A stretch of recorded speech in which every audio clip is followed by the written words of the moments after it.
هر کجا هستم باشم. آسمان مال من است، پنجره، فکر، هوا، عشق، زمین مال من است. چه اهمیت دارد گاه اگر می رویند قارچ‌های غربت؟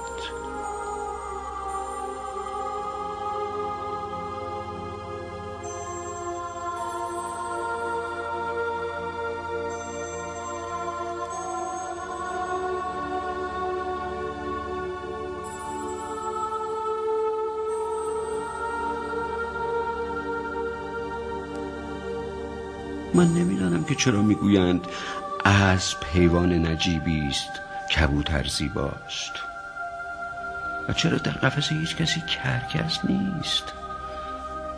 گل شبدر چه کم از لاله قرمز دارد؟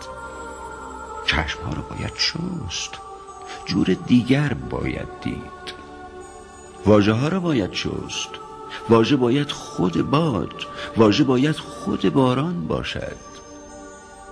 چترها را باید بست، زیر باران باید رفت. فکر را، خاطر را زیر باران باید برد.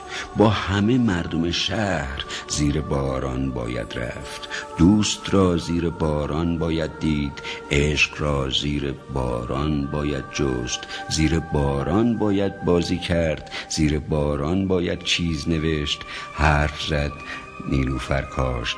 زندگی تر شدن پی در پی، زندگی آبتنی کردن در حوضچه اکنون است.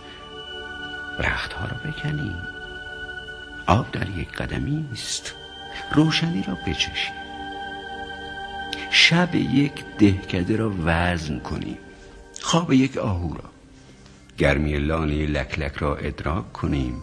روی قانون چمن پا نگذاریم، در مهستان گری ذائقه را باز کنیم و دهان را بگشاییم اگر ماه در آمد.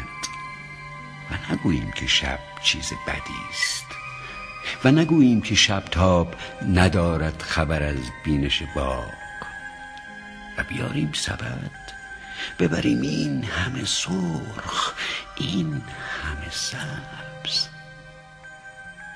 صبحا نان و پنیرک بخوریم و بکاریم نهالی سر هر پیچ کلام، و بپاشیم میان دو هجا تخم سکوت، و نخوانیم کتابی که در آن باد نمی آید، و کتابی که در آن پوست شبنم تر نیست، و کتابی که در آن یاخته ها بی بعدند. و نخواهیم مگس از سر انگشت طبیعت بپرد، و نخواهیم پلنگ از در خلقت برود بیرون. و بدانیم اگر کرم نبود زندگی چیزی کم داشت، و اگر خنج نبود لطمه میخورد به قانون درخت، و اگر مرگ نبود دست ما در پی چیزی میگشت. و بدانیم اگر نور نبود منطق زنده پرواز دگرگون میشد. و بدانیم که پیش از مرجان خلایی بود در اندیشه دریاها. و نپرسیم کجایی، بو کنیم اطلسی تازه بیمارستان را.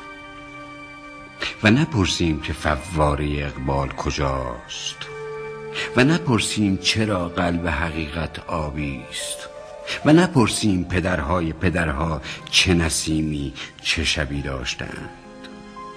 پشت سر نیست فضای زنده، پشت سر مرغ نمیخواند، پشت سر باد نمی آید، پشت سر پنجره سبز صنوبر بسته است، پشت سر